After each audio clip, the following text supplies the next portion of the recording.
Christmas is a very special time, obviously, and a special time in my house. I have 3 daughters and a wife, and you know, Christmas presents are always a difficult thing. One of my daughters has a birthday near Christmas, and she turned 16 this year, and we decided to get her a car. Now, oh yeah, I went. But we bought her a used vehicle. Anybody that buys a 16-year-old kid a new car, I think you're pretty much a moron, okay?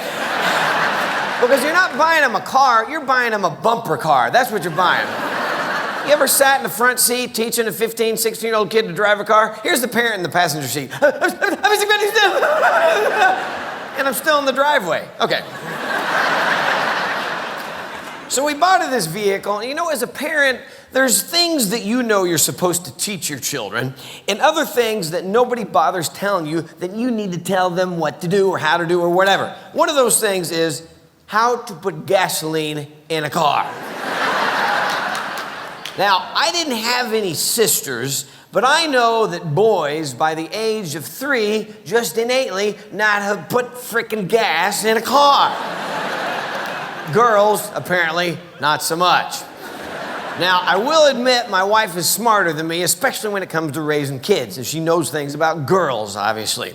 And one evening, after my daughter had had her car for about a week, my wife came to me and she said very seriously, she said, okay, her car is almost on empty. I'm going to take her and she's going to put gasoline in her car for the first time. And I, not wanting to look like an idiot, pretended I knew what she was talking about. And so I went, okay.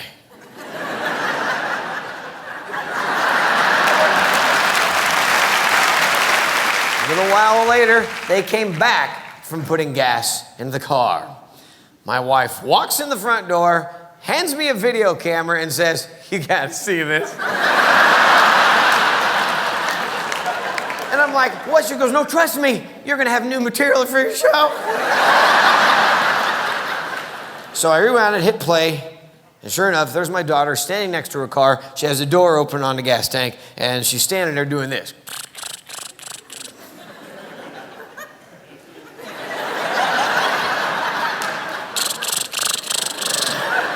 Mom, it won't open. Now, the first indication that my wife can be a very cruel woman when she wants to be is what she did to help the child. Nothing.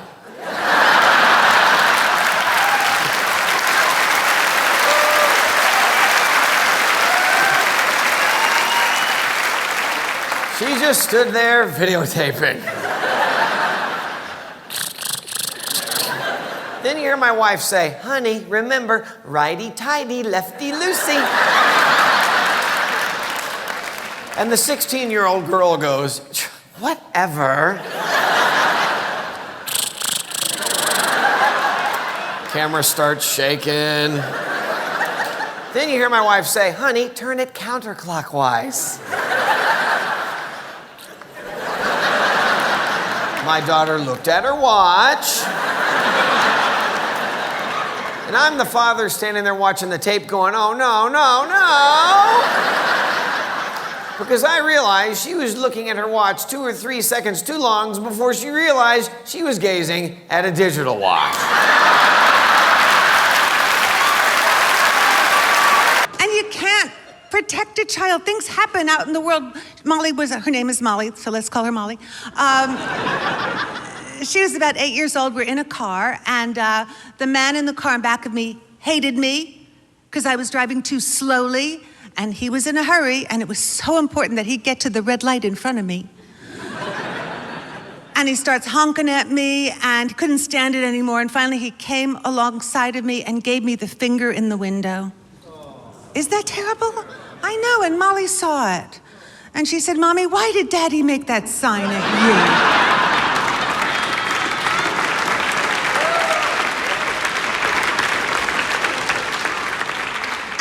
The mother-daughter relationship is always a little bit tense, but we get along great. There was one time I have to tell you about.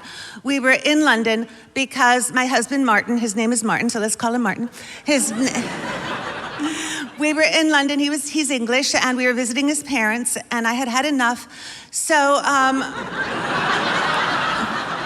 I decided to take Molly on a little trip to France and to Germany, do some sightseeing. And they check your passports very carefully when you're going through the border because they want to make sure you're not kidnapping a child. And Molly and I had just had a tremendous argument because she wouldn't put on her jacket. Because it's winter, why would you put on a jacket? And she was so angry at me. And we're going through the passport control, and the officer looked at me and then looked at Molly and said, "Is this your mother?" And Molly said, "Yes." And he said, "Is she a good mother?" And Molly said, "No, I hate her." And the officer said, "You can go, you're her mother."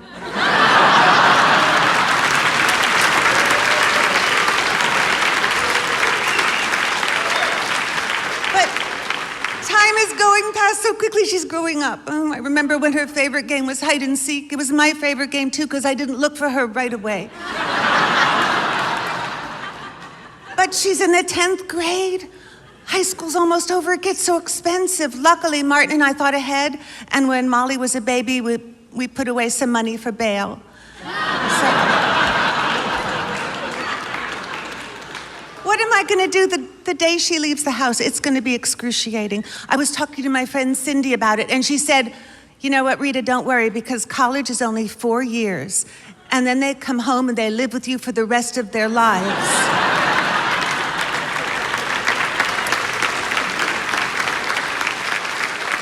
Because she has a son, wait do you hear? He went to Ivy League college, came home, lives in the basement, and he's a bouncer. Not at a nightclub, he just has a ball and he likes to bounce it. I don't get him. I don't know. You know what he did the other day? StepMan decided to take a shower on his own. My wife and I looked at each other, we're like, he must have plans. Hygiene's just not his thing. And here's the weird part, like you can hear when you have 2 bathrooms, you can hear the water running, but is this normal? For teenagers, you can hear him drop the soap.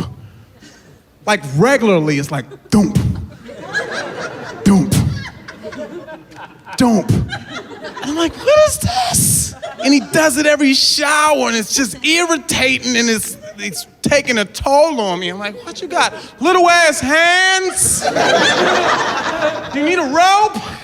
Like last time it really got to me. I'm like, stop dropping the soap. My wife, she walks to the bedroom door. Michael, if you can't handle watching movies about prison, change the station.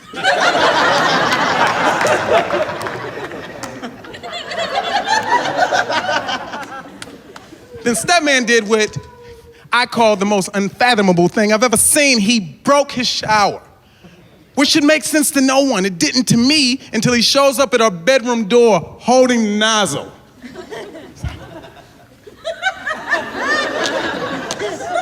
I broke it. I don't know, it just came out the wall. Yeah, right out the wall, you know. Do you mind if I use yours? You ain't coming in here. You just go back in there and have the water shoot out the wall at you. What were you, hanging from it? And that's what he does. He goes, I guess he has the water shoot out the wall at him, you know, and that is what's happening. He's leaving to go to some party. Now my wife and I, we in the kitchen, and StepMan comes in with the most wrinkled shirt you've ever seen in your life. I'm talking the type of wrinkled where you gotta look at another person where you're like, there's no way he's about to wear that shit right there. No way, right? Y'all don't get the level of wrinkle. You know how on your pants there's 2 pockets in the front, right? You know how there's 2 in the back. You know how you sometimes have the little pocket right there? It looked like he pulled the shirt out of that pocket.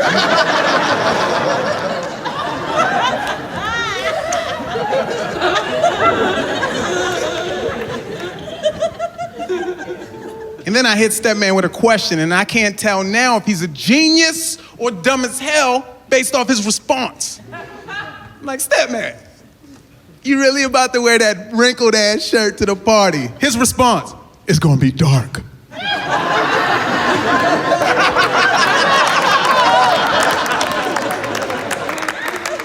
You see how it kinda makes sense?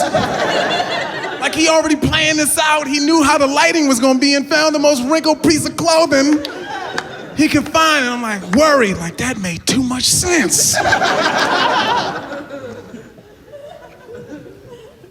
Following day, midday, we're in the kitchen. My wife's cooking, StepMan's there. Hey, StepMan, how was the party? Forgot to tell y'all. Forgot to tell us what? Got in a car accident. Now, I don't know if this is a teenager thing to just forget. Something that seems very, very much important. And then he describes the accident. And it's like, how did you forget this? His friend's there in 2 separate cars. He hits his friend's car into traffic. His friend's car gets hit by another car, he says, and flips 3 times. He says his friends have to be helicopter airlifted to the nearest hospital. I'm like, what? Then what happened? Looks at me like an idiot. What do you mean what happened? We went to the party. Our car didn't flip.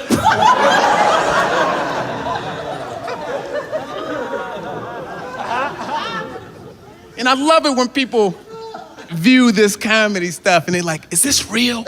That story verbatim. I did not change a word to that story. This next part of the story, I made up. But StepMan, what about your friends? Why don't you go to the hospital? There's too much light there. They would have saw my shirt.